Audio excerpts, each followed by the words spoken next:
We actually had difficulty getting armchairs. Apparently there's some kind of union deal at this place where only one firm is allowed to supply chairs, and they didn't do armchairs. But eventually we got these. So it just goes to show if you get 3 CEOs, eventually you can get 3 chairs.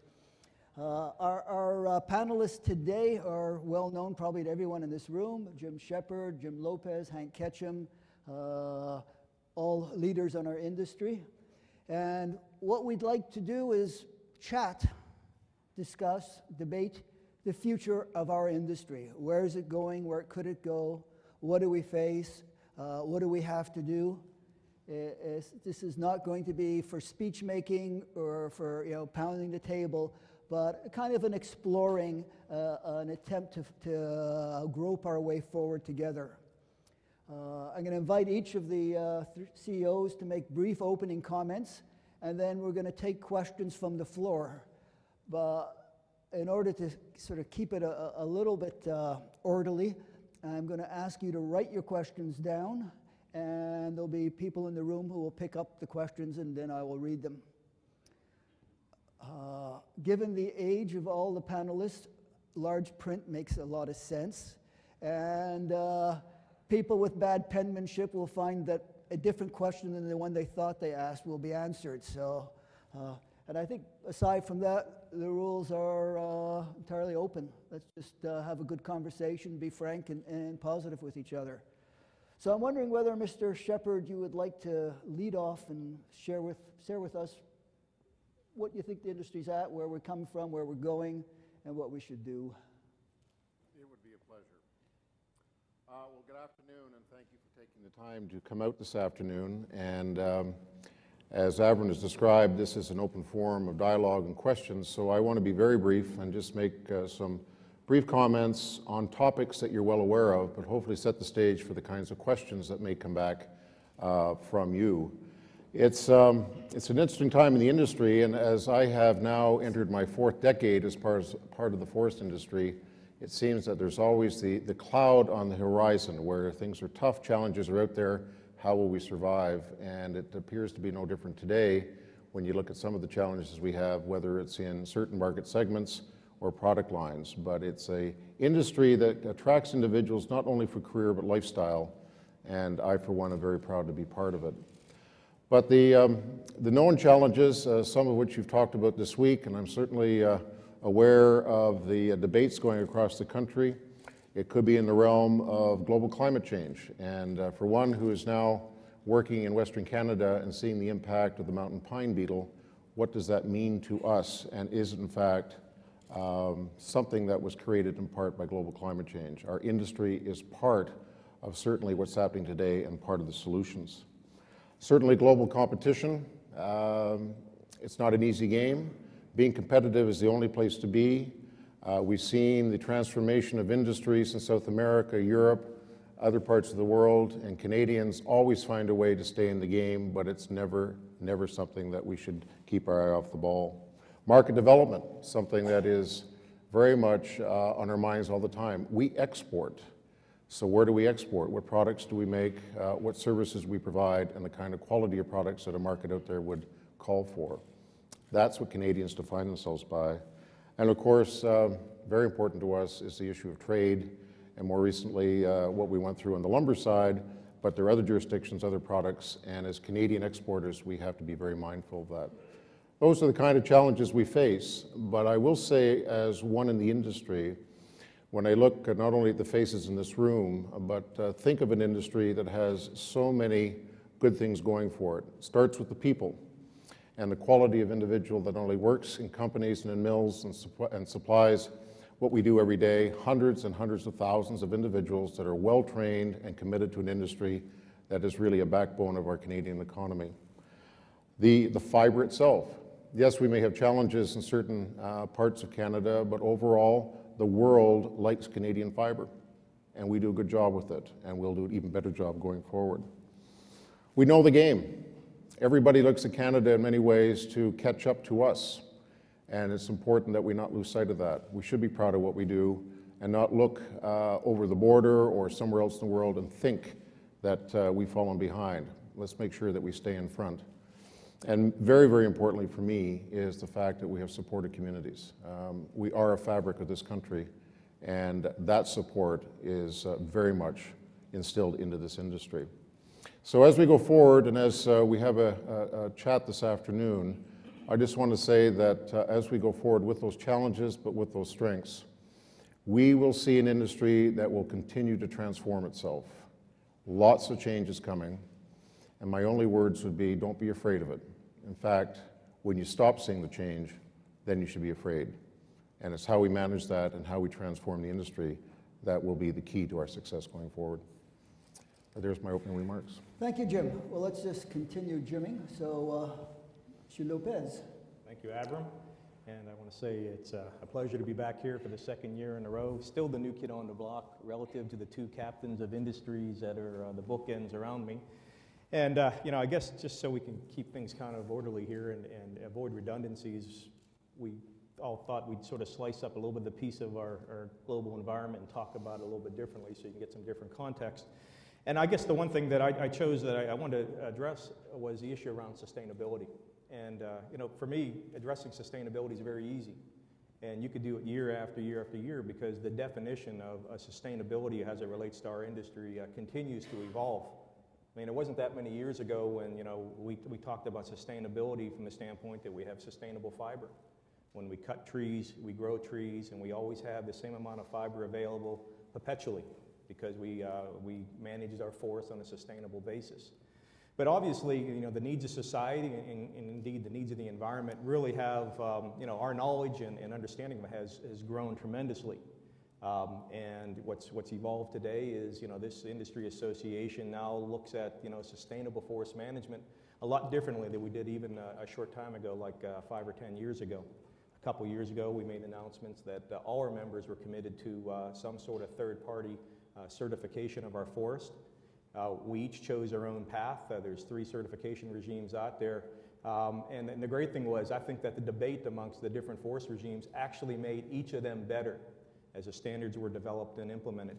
But certainly, when you look at the things that we do now, it's not just about managing ecosystems and fiber supply. It's about consultation with key stakeholders like our employee groups, like our communities, and of course, like First Nations groups. So, I think that this evolution of sustainability in this definition has been very good for our industry. I think it's been very good for our society. And I think it's been very good for Canada because more and more as we travel the world and we see what's going on in other parts of the world, as we engage in conversations with people in the marketplace, Canada is being recognized as a forest management regime where the bar is continuously raised. And I think it's the great thing about, whatever forest certification regime our companies have decided to use, it's not all about we set standards, we're living to those standards, now let's march on. All those standards have embedded in it continuous improvement. And it's about raising the bar every year, every cut, every time we learn something new about the forest that we operate in. But there's another part of sustainability that is part of our business environment that we probably don't talk enough about, but maybe even more important, if you can imagine that, over the long term. And it's about what companies have done in this industry to reduce their dependence on fossil fuel. And we all know that, the consumption of fossil fuel is now broadly accepted by the scientific community and most of us in business that it's the key issue around climate change. And when you look at the continuous improvement this industry has experienced in recent years, the reduction of fossil fuel for every ton of pulp and paper or lumber products that we produce. Furthermore, when you look at the gigajoules or the megawatts of green energy that this industry produces, we have, I think, another good story about sustainability that probably is more important long-term to the future health of our forest. I mean, forest certification is important because it regulates our footprint on the forest, ecosystems, habitats, and local stakeholders. But I think more and more we're finding out, as evidenced by the mountain pine beetle as an amazing example, what the real long-term threat to our forest is climate change. And we're concerned about it because it's our livelihoods. It's our employees and it's our communities. So focusing on climate change is important for our industry We've made tremendous progress. You know, we don't know what's going to happen with Kyoto, but if you look at our performance vis-a-vis Kyoto, it's second to none in any industry in Canada or in North America, and we're quite proud of that. Thank you. Thank you, Jim. And on the west, from the west? So that would be me. And I'm going to talk about a little bit about competitiveness in the wood products business.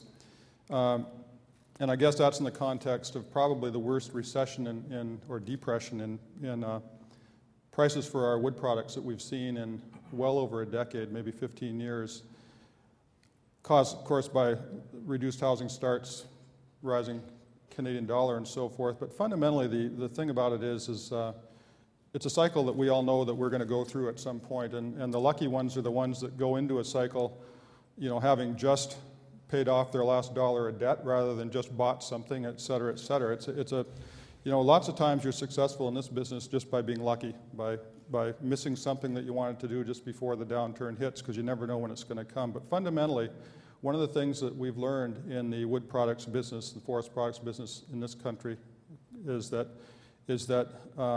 you come out, if you invest in your plants and equipment, you're going to survive in this business. It's not like the old days. Today, the wood products business, sawmills particularly, are extremely capital intensive. It used to be that it was the pulp mills that were capital intensive and the sawmills were, you could kind of jimmy them together with some wire and stuff like that, but not any longer. And so to survive and to prosper in this business, in my opinion anyway, you've got to make sure that you're investing capital all the time. You always have to be at the front end of technology. And so I think as an industry, we're doing that here in Canada. And I know particularly about Western Canada, I can tell you that the capital that's being spent in the interior British Columbia to retool, upgrade, and improve productivity is just amazing. And we've got some of the best sawmills in the world, and that's going to allow us long-term to provide stability, you know, other than the beetle situation, to provide stability of employment and stability in our communities. A couple of things that you have to do, I believe, in this business is one of the reasons you have to invest is there's 2 or 3 things that you have to do well in wood products. You've got to get recovery out of the wood because that's 75% of your cost. You must spend the money, and that's very expensive to improve recovery. So that you have to do that. You have to spend money on productivity enhancing equipment and machinery, because at the end of the day, it's throughput also that pays for the enormous capital that you've got tied up in the plant. So that's why you got to spend the money. And if you don't spend it, you're going to end up slipping down into the 4th quartile, and eventually you're not going to be around. So I think we've all learned that, and I think that we're all in Canada practicing that. We also need strong government policies, governments that see the future, not the past, governments that are willing to change policies that might have been in place for a long time in order to let us be competitive on a world scale. British Columbia has done a great job of that. They've eliminated a policy called appurtenancy, which allowed the government to direct where wood was going to flow in the province, and have left it now to the industry to determine where are the most efficient places to process wood, and that's allowed for consolidation. Now, consolidation is another thing that we have to be supportive of in this industry. There's short-term problems with it from a community point of view, but from a long-term point of view, ask yourself, if the steel industry in the U.S. didn't consolidate, or the car industry didn't consolidate years ago, where would it be? It would be nowhere, because the people who do have progressive policies would be eating their lunch. Same thing in Canada. We've got to allow this industry to consolidate and grow. And the reason you need to consolidate is by being bigger or consolidated, you squeeze out costs, you get synergies, and equally importantly, you reduce your risk. Because as you get bigger, you're able to take on more risk. And finally, you have to look at it this way. Our customers are consolidating, and for us to have strength in dealing with our customers, we need to consolidate as well. And finally, I guess the final challenge, I hope I'm not going too far. Finally, labor. It's a big issue, particularly out west because of the tar sands. In our company, the demographics are that within the next 5 to 10 years, 30% of our employees will be at retirement age. So we've got to renew that starting now. Very difficult to renew it now because the oil patch is sucking people from all over Canada away from us. It's very hard to be competitive, but that's not the only reason. At BCIT, British Columbia Institute of Technology, just announced last week that it was shutting down its forestry program. UBC has had declining enrollment in its forestry school for years, and that's been one of the predominant forestry schools in Canada. And that's happening all across the country. Why? Because, in my view, many young people aren't viewing this industry for what it is. They're viewing it for what it used to be.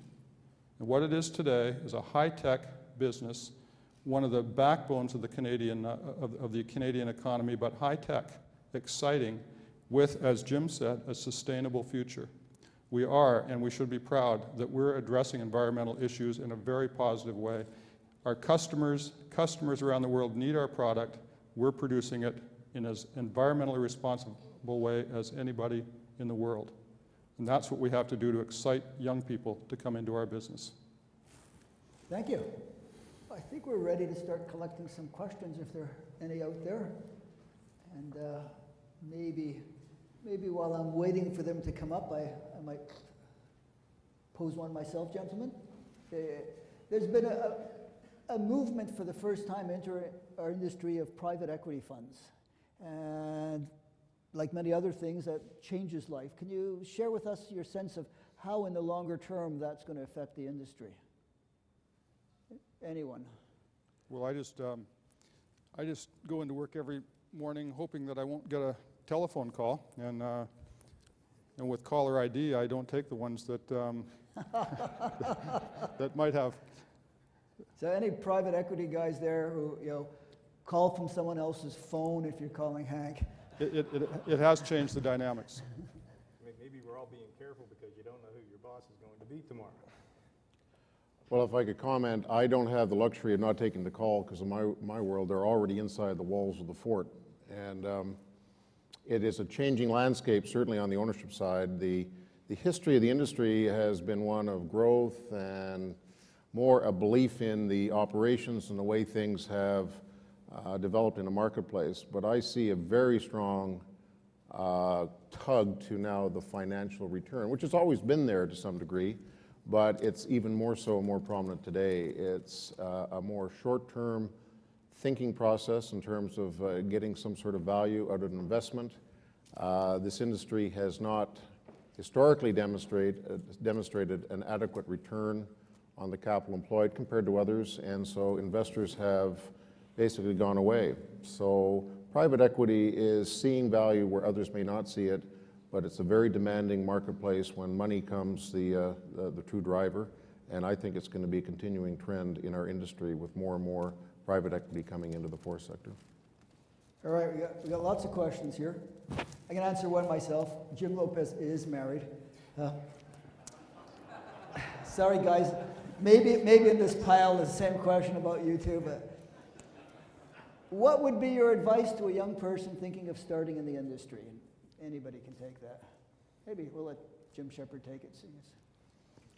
Well, I would say give us a look-see. I've got 4 children. My oldest son started off out of university in the forest sector, absolutely loved it, could see all sorts of opportunity, and I think he just gave it a chance. Now, he is a good example of what Hank just talked about. A couple months ago, he left the forest sector and went into the oil and gas sector, in part because of lifestyle, in part because of other factors. But once you get into the industry and see the challenges and opportunities on everything from forestry, environment, technology, marketing, there's nothing lacking here. And I think the industry somehow has to get the message out. So my advice to anybody who is at least considering careers, give us a look. You might be very, very surprised in what you see. What sort of new wood products can we expect to be showing up over the next few years? You say things keep changing. Get any sense of what new products are likely to be on the marketplace or new demand? Well, from my point of view, I think Jim might be better qualified to answer because he's in the OSB business, and I think there are engineered wood products that are being developed, and there's going to be certainly a growth in that sector. If you're just in solid wood, like our company is, I look at it this way. It's still the best, lumber made right is still the best product to build houses with and to do all the kind of the ancillary things. And so I think we start on this basis. Let's just make sure that we continue to make lumber in a way that is economical for people to buy and is the best product to choose. And if we can do that, then it's just a question of continuing to work on quality. But having said that, oriented strand lumber, products like that certainly are in the pipeline. I guess I'd love to answer that also. We're in a joint venture in the engineered wood products business, so we do the lumber. And our strategy has been to push forward in a value added. And, it's hard to say specifically what it's going to be, but I can tell you this. With new science and new technology, we have found out how to take the already intrinsic values and strengths that we have in our lumber products and enhance those. And we have now structural products that are doing things that we never imagined would have taken place in the past. And what's happened is it started out sort of evolving and replacing other structural products in homes. We're now, going to multi-residential. And, it's hard to say. I mean, we have experiences now where we actually know of bridges built by structural wood products. So, I don't know exactly what it's going to be. Science and technology is evolving all the time. It'll have to be competitive technology, but it's going to be focused more and more on structural, stronger, different, better applications of wood fibers. Next question I got was about geography. We, in Canada, tend to have a fairly North American-centered industry. Some of the Europeans have more globally dispersed industry. Should we be thinking about setting up operations in more places of the world? Why are we stuck in North America? Could I take a stab at that? It's risky to go offshore. So you have to have scale to take on the risk. And so, because this is all about making money. So to go offshore, I think you need to build up an expertise at home, and you need to build up a size that allows you to take that risk. In our company, we had an investment in Uruguay 10 years ago, and it was great, fast-growing trees. The government supported everything. But the problem was, you got to manage it from Canada, and it's 5 hours time difference and a long ways away. So you have to have a company that's the size that's able to be right on top of things, because detail is very important. And I just think Canada, this is what we talked about earlier, Canada doesn't have forest products companies yet that are of a size to compete, I think, with a lot of the people who can go offshore. We're getting there, but it's a risky business. No more questions. I got it. It's enough.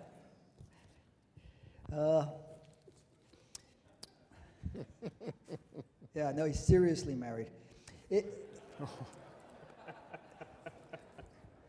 Is wood supply an integral part of your business, or would you rather just be buyers of raw material and stick to the manufacturing part? A lot of big companies in the U.S. are basically saying, we don't want to do the lumberjack part, we just want to be manufacturers. Do you think this is going to happen in Canada as well? The models around the world are different. The tenure system in Canada has had its value. In fact, I think if you look in the past, a lot of value in the industry has been access to timber. Get the fiber and do something with it. When you look at now the environmental responsibilities, the cost of managing tenures, the stakeholder expectations, the government regulation, the tax on various activities, you might question, why is the value of the tenure still considered to be the key in a company? If you've got a good mixed opportunity, meaning you've got various opportunities to buy or access timber, as some other models in the United States, and you can feel comfortable you can get access to that fiber, I would say that concentrating on the manufacturing side would make more sense. But up here in Canada, we do have the government system. You've got only one seller, and therefore tenure will have some value going forward into the future. But it's a very good question, depending on what access you have and the number of opportunities to buy fiber if it's available to you. On cost competitiveness, how important is the impact of the increased value of the Canadian dollar? You all, yeah, that's right. You all want to stomp your feet together, or how do you want to do this? I think any of us could answer that one pretty well. I mean, it's just enormous. When you think about it, you know, the Canadian dollar in the last 4.5 years or so has appreciated almost 40%, which means our revenue has dropped on an equivalent basis by the same amount because virtually everything we sell was in U.S. dollars. Well, most people aren't surprised to find out, Avram, that we didn't have 40% margins. So, I mean, the Canadian dollar and the impact on our cost competitiveness is enormous. And, you know, we all get the benchmarking graphs from the consultants out there. We all put our own numbers in there, and they sort of slot us on the graph, and they don't tell us where everybody else's mill is. But it's just remarkable. You take the same benchmarking graphs for whether it's lumber or newsprint or pulp from 3 or 4 years ago, and then you put them there today, and you just see how the Canadian mills as a block move one way or another with the currency. So you can't say it enough. You know, currency is probably as critical, if not more critical, to our competitiveness than the price of our product. You guys want to add, or? Oh, 100%. Said it well. Okay. We've gone through a lot of closures, layoffs, and painful adjustments over the last few years. And this question asks, what would be the 3 key things that industry has to do and the 3 key things that government has to do to keep jobs in Canada? And you don't all have to do all 6. You can throw in, we get the 6, we'll stop or not. But. Well, I guess I'll take a crack at the first one, and maybe it's a broad answer, but broadly, it's a competitive environment. It's a regulatory environment that makes sure that we have high standards that meet the standards of the expectations of our society, but and not in such a way that the bureaucracy can grind you down, or you can have standards imposed on operations or companies that have nothing to do with true quality of life or health or environment issues. And we also have to make sure when we're putting these environmental standards or regulations out there, regardless of what they are, that they dovetail with the provincial standards that we have to live up to. Sometimes they can be quite different and quite cumbersome. So that would be my first of the 3. All right. Do you want 3 or 4? How would you like me to? I'll say in terms of the operations, 3 things that I would look at. First, invest in your people, invest in your technology, and then invest in your customers. And the question becomes, do you have to be better than the guy in the other province or across the country, or do you just have to beat the guy that's down the road? As long as there's a market for lumber, pulp, or whatever you're producing, you just have to be in that top quartile or top 2 quartiles to know that you're going to be in the game. So without good, talented people, up-to-date technology, and a market that will take your product, it's pretty tough to see a winning combination. And I think since the government really is the landowner of everything we do up here, I think you have to, as I said earlier, you've got to have government policies that make you feel that you can make a long-term investment here and recover your money.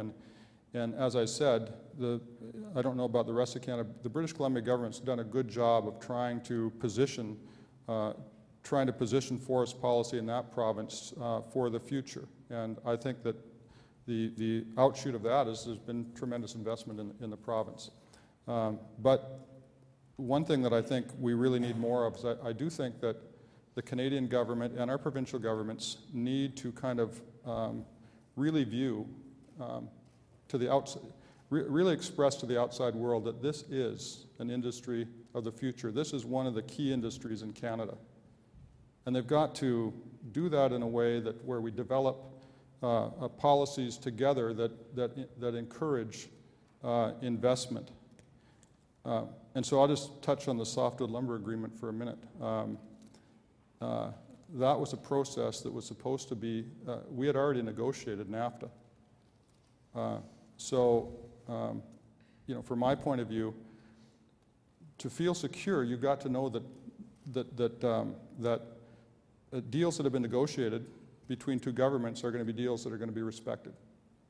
And there's no easy answer to softwood lumber, but I think everybody in this room was a little discouraged about how that went down. And I think those are the types of things we've got to have great alignment with our federal government.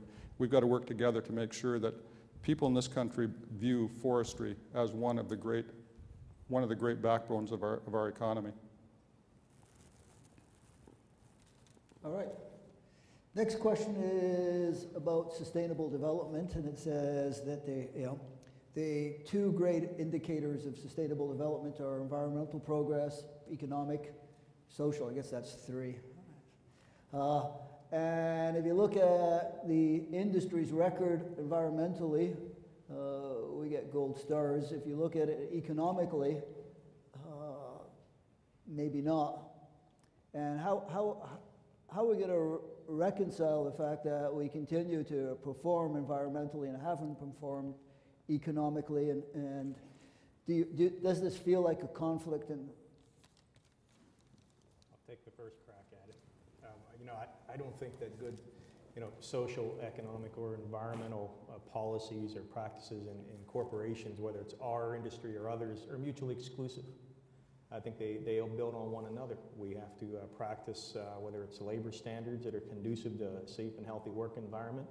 For social, we have to put money back into our communities and make sure their communities keep providing labor forces to us. But I know there's some talk about companies are spending way too much on focusing on forest certification and some of these other things, the pollution abatement, at the expense of our financial results. And most of the times that's not the case. Yes, we did have to put a lot of capital in to meet some new environmental standards over the last decade or so, but the things we're working on now are proactive. They're important to the long-term future of our industry. I think what's more important is we need to take a look at the economic leg and say, what's wrong with this model? Hank touched on part of it. Maybe some of it is consolidation of the industry, because as individual companies, we are small on a global scale and can't make the investments and take some of the risks that larger global players can.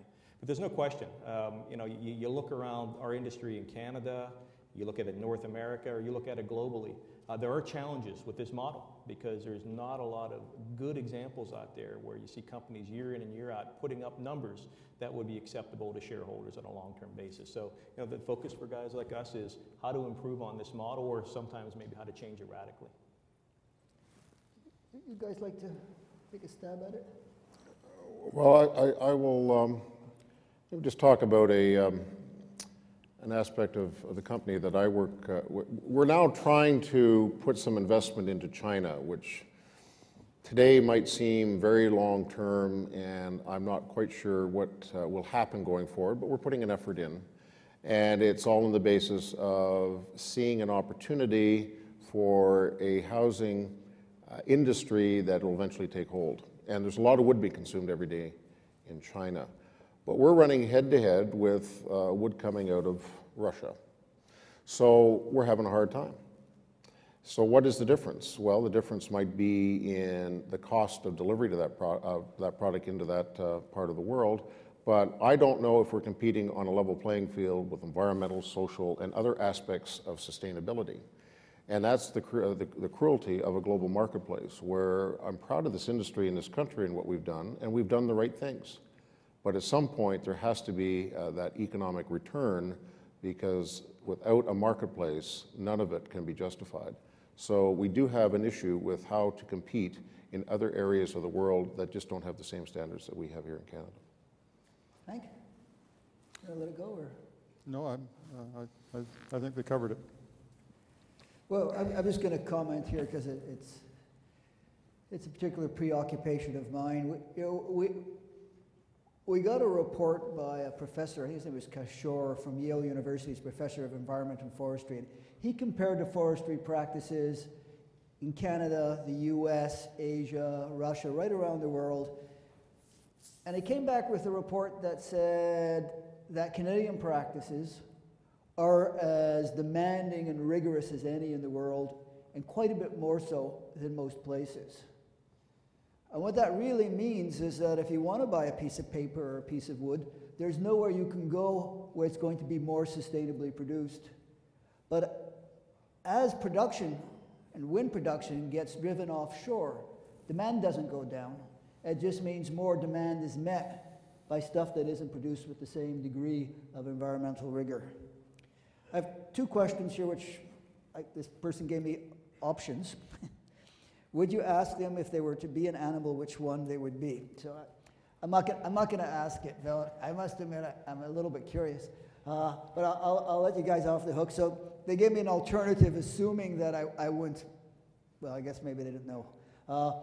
Do you have a business hero?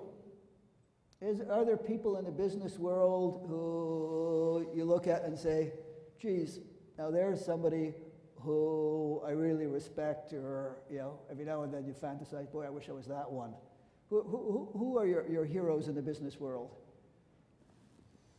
You can't just say each other. No, we're not letting you get away. Yeah. We could all say Jim Shepard. It's too easy. Honest answer, there are probably some in this room. I'm going to take the easy route and say there are too many to mention. I will get a no. There's no win for me on this one here. All right, Jim for minister. That's like the minister saying we're taking the long-term view. It means we're not going to do it now. I guess I've been pretty fortunate to have two good business mentors in my life. One was my father, who was a man that grew up in the retail business and sort of clawed his way to the top without an education. And he sort of struck upon me that you can be anything you want to be as long as you're honest and you work hard. That was the first one. And the second one was my mentor here at Tembec, who was a longtime CEO.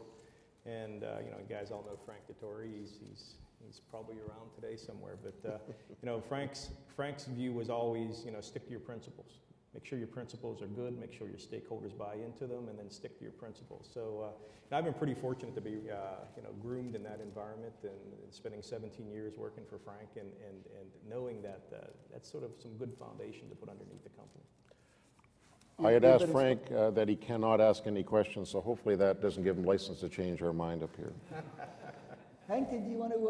Well, I'm a little bit like Jim Lopez. Jim's father? Yeah, he, who I didn't know, amazingly enough, but the way you describe him, I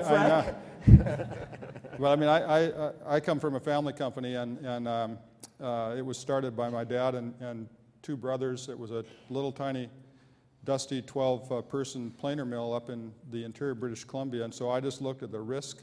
They put everything they had into it, worked 24 hours a day, 7 days a week, always thought they were going to go broke, but what they created was, more than anything, what they created, forget the success of the company, was the team of people. And so I just, I look and say, why would you look outside of them? Because, we have an extremely, 55 years later, extremely high morale in the company, very little turnover, in a company that just has a very strong culture. And so I think that's great. Always felt that way. I got some questions about the minister's announcement. I think one reporter's given it to me 3 times because I haven't asked it yet. But I will now ask your question. And it comes in 2 parts.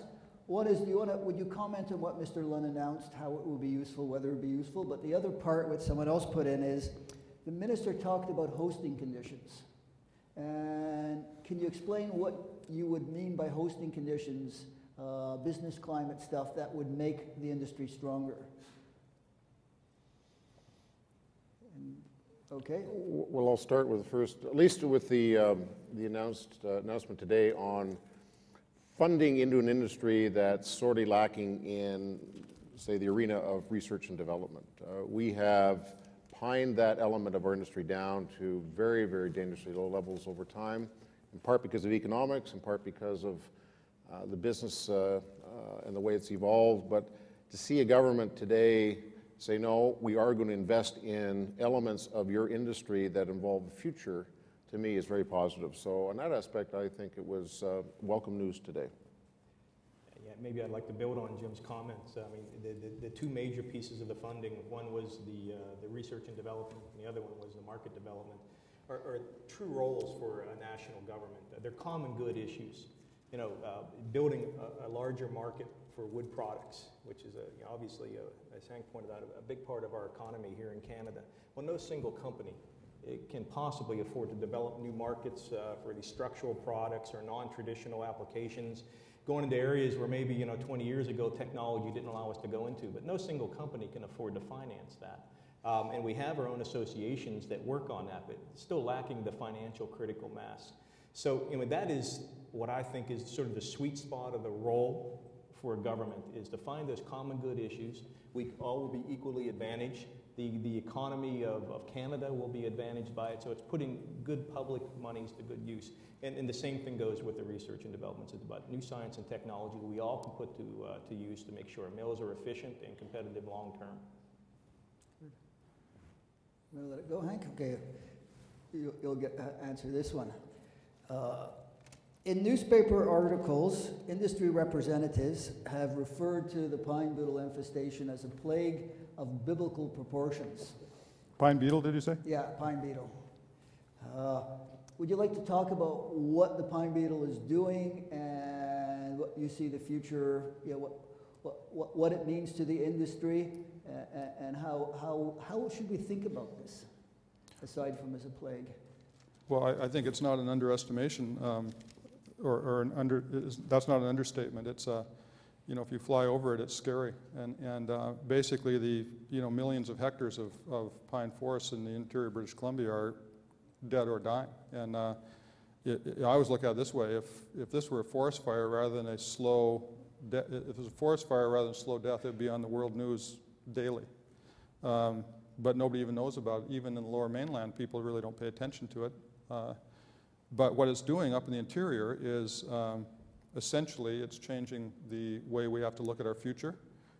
We are cutting to harvest it before it totally deteriorates. The AAC annual allowable cut's been lifted way above its historical level. That means that when we will get to a point where it's going to be reduced way below its historic level, and that will cause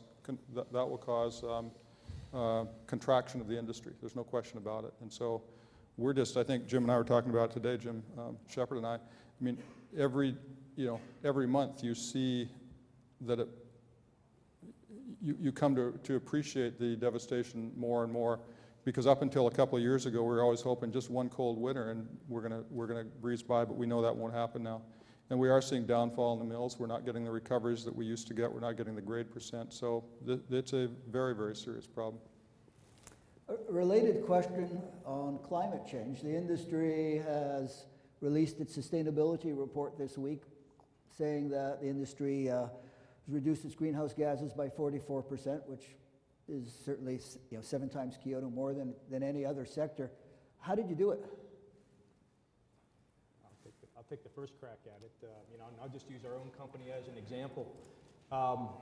Just in the last year, we look at energy cost and fossil fuels very closely. And just in the last year, 2006, Tembec reduced our fossil fuel per ton of pulp and paper products produced by almost 20%.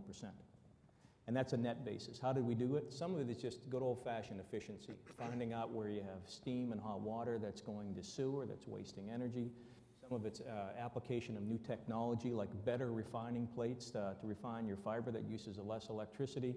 And some of it's pretty neat science, like anaerobic bioreactors that we just installed in Temiskaming, where we take effluent that used to go to a secondary treatment, so it didn't go into the river. That was converted into sludge and then sent up to the landfill. Part of that same effluent now goes into a bioreactor. The bugs turn it into essentially methane gas. It goes over to one of our pulp plants and displaces natural gas to dry it. So, you look at that. In the sawmills, there's great examples of utilizing biomass to replace natural gas or oils in the sawmills. There's just wonderful examples. Sometimes they're big projects, like the one I talked about in Temiskaming, which was over $20 million for the entire projects. And sometimes they're little, $100,000, $200,000 projects in a sawmill and a pulp and paper mill. But it's all about people understanding and getting it, from the people in operations to the people that are developing the equipment and the new technology. And that's how we do it. So there's been a tremendous lot of progress made, and I think there's still a lot of progress that can be made and will be made by this industry. Great. Anybody else want to add? Jim, do you want to add? Not a whole lot. I think 2 great drivers for our industry. One is the fact that we have a renewable resource, so it's not going away, and it'll be there again tomorrow. And the economics of an efficient business are to drive efficiency and lower cost, and we are a big user of energy, so there's an awful lot of incentive to get that cost down. You add an environment where you make money by also doing something good in terms of the climate. it makes sense for this industry to pursue that. So good for us. We've done an awful lot of good on that. Okay, this question is about China, and it's not about Chinese use of coal to run their mills or their miserable record on climate change. It is about Chinese, just wanted to get that in, Chinese investment in Canadian, U.S. and U.S. pulp mills. How will it affect the industry? Are we seeing a lot of Chinese money coming in, and if we do, will it be for the good, for the bad?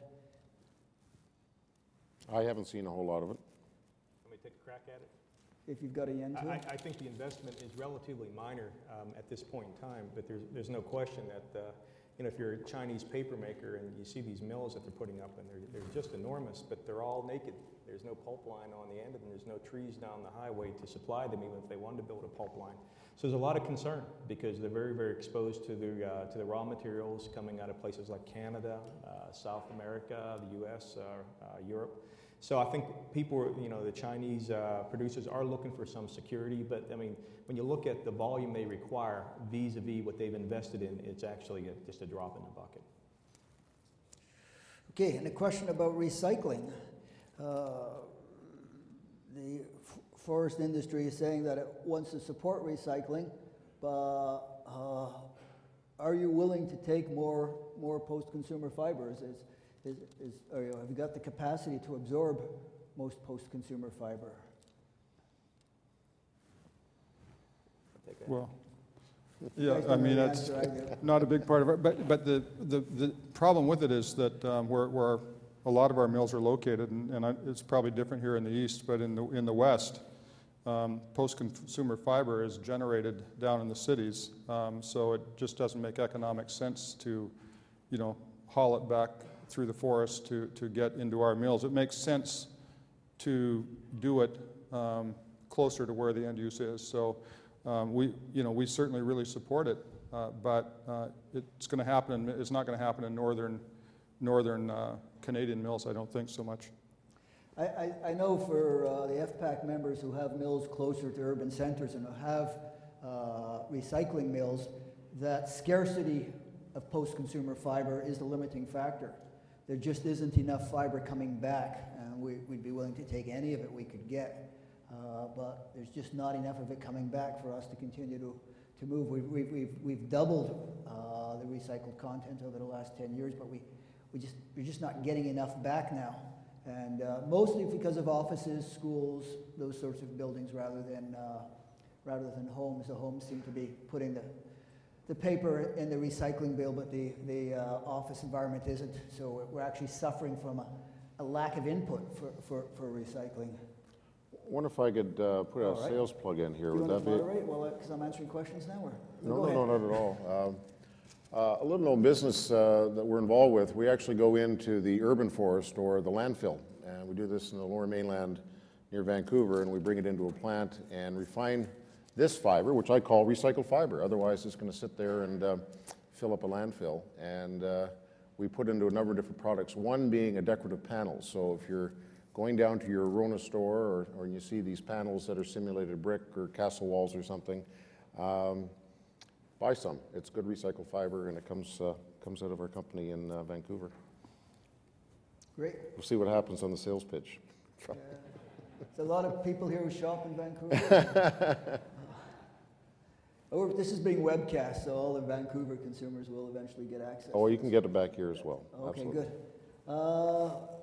A question on availability of fiber. How worried are we about the fiber supply going into the future?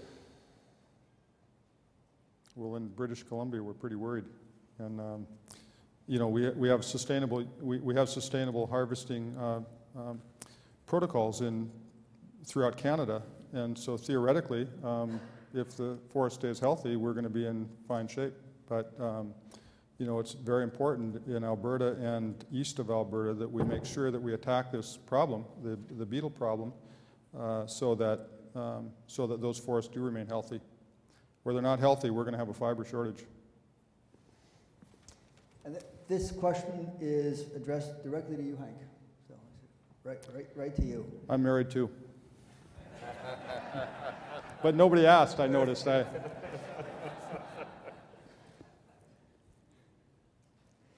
You say the industry is high-tech, but whose responsibility is it to attract young and talented people to the industry, and how should we do it? Well, You think I'm playing favorites with Jim? let's forget the whole issue of the oil patch, because hopefully that's a moment in time. But that is drawing people away. We just can't afford to, in many cases, compete with the oil and gas sector in terms of wage and benefits. But if you forget them, then what's the issue? And I just look at it with my own kids. They want to live in a city. They really don't want to move to, Quesnel or some of the. They have a different outlook on things. I think they hear the issues that are about forestry. They're not sure that forestry is a environmentally friendly profession, and so I think all these things raise questions, even in my kids' minds. So I think we've just have to do a better job, industry, and I think government as well, to get the story out. It's a great story sometimes doesn't get it. But we've got to invest money in it. But we've got to do it in partnership with our government. And I can tell you that we sit in our associations regularly, and often can't come to an agreement on how we deal with the image of this industry.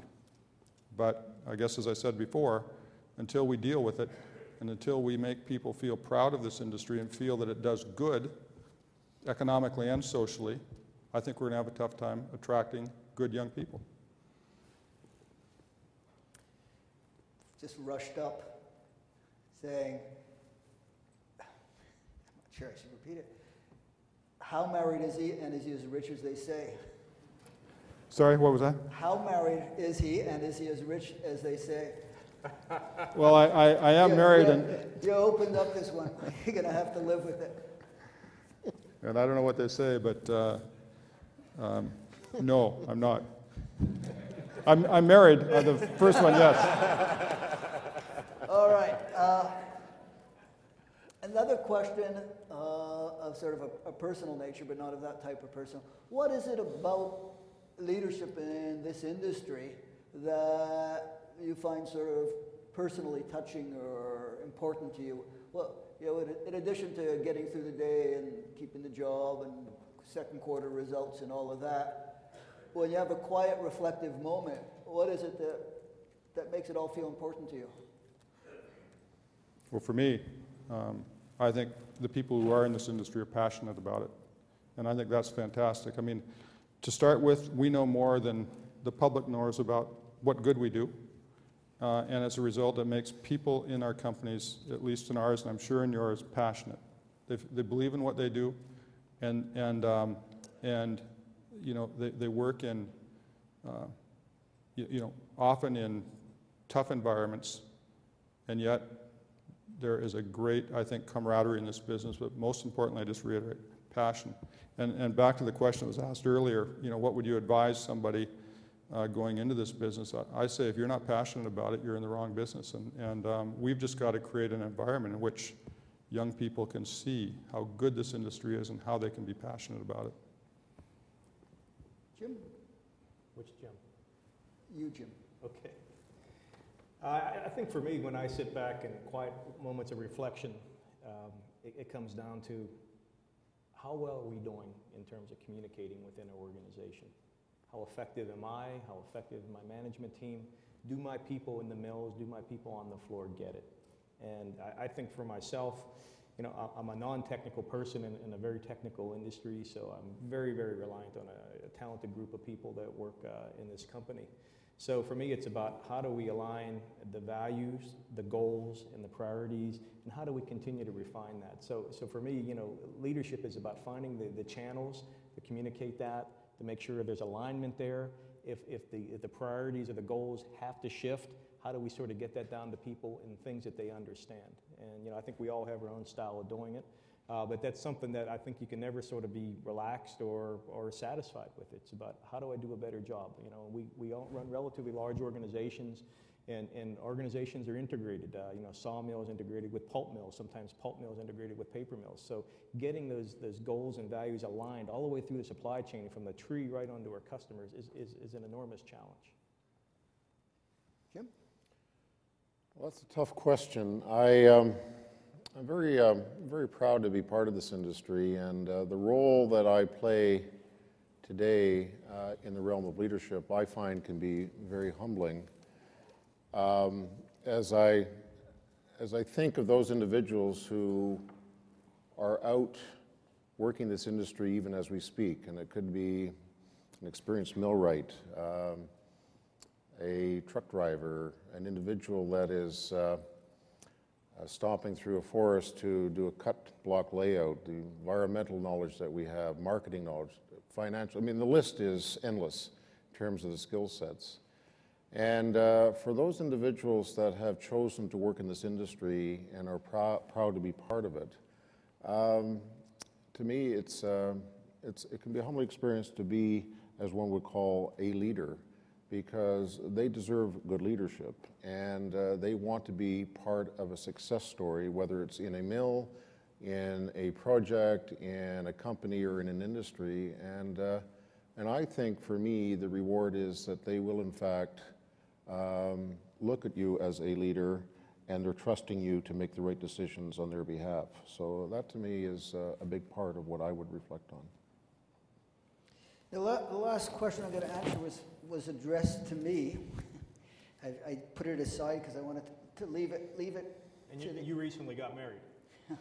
I'm very married, and I get association wages.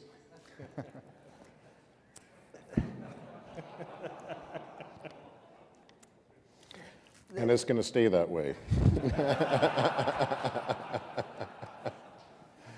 Well, we'll see after I answer the question. That's right. It's Jim Shepard who determines my wages. So probably should have kept asking if he's married and buttered him up. The question was, from the point of view of a national association, like looking at the industry across the country and talking with people in the industry, what makes you believe in it? And I purposely didn't answer as soon as I got the question because I wanted to think for a few minutes. But I think the answer is pretty clear. We've got great natural resources, water, fiber, energy, and very few of our competitors actually have all that together. Some do. We're the most successful forest product exporting nation in the world, and the intelligence, entrepreneurship, know-how, experience that made us that is still with us. We've got a stable, reliable business climate, which many of our competitors don't have. We've got a great skilled workforce, which not everybody else in the world has. And we've been doing our environmental homework, climate change, on sustainable forestry, on air and water, which not all of our competitors have, and they're going to have to do that as well. And we believe in ourselves. And so I think that's why I actually think that what made us really strong is going to keep us strong. And I just want to echo what Jim said at the very beginning, because I get asked quite often, like, aren't you upset about all the change, the layoffs, the mergers, the rationalization? And the answer is yes and no. Yes, it's upsetting to see your friends looking for a job, which is what it means to us quite often. And no, it's very reassuring to know that we're making the changes, the adjustments necessary to get us in a position to be competitive in the global marketplace. And like Jim, I'd be a lot more threatened if everything were staying steady. Gentlemen, thank you, and thank you all. And that's the end of this year's open forum in armchairs. Thank you.